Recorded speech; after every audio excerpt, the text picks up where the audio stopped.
Welcome to part 3 of Sleeping Beauties in BL, where you get to see the one you love in such a relaxing state of mind. In their moment of vulnerability and letting go, there is just something cute about seeing their eyes shut and asleep.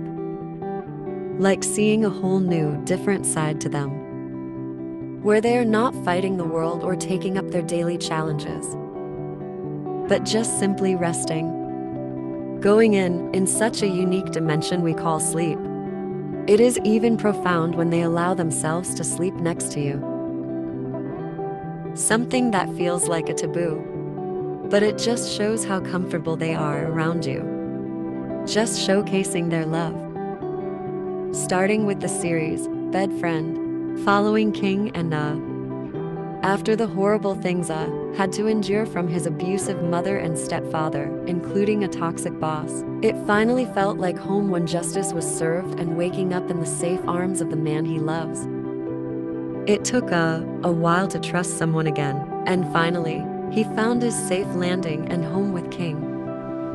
In the arms of the man that is guaranteed they will protect, love, and never hurt him. They were no longer bed friends, but now boyfriends.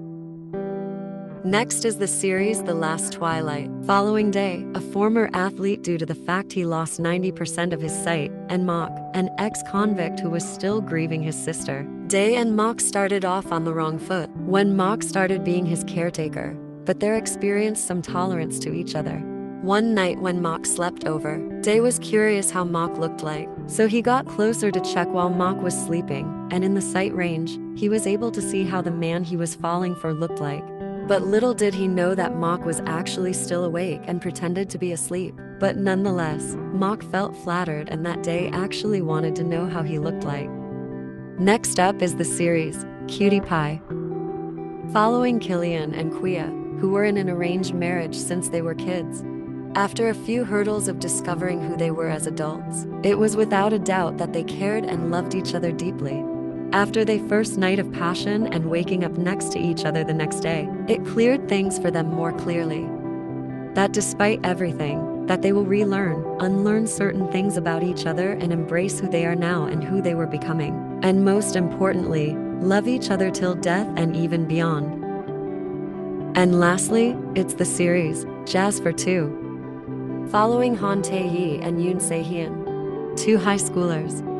Se-hyun is a newly transferred student to a new school. He was previously homeschooled, strict orders by his father so he can practice playing the piano without any distractions.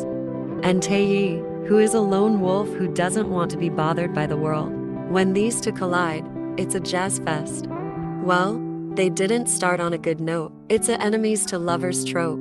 Se-hyun desperately wanted to play jazz music and not classical piano, but his dad would not approve. When he found an abandoned room at the school with still a functioning piano, this was his moment to play jazz in peace. Well, that's what he thought.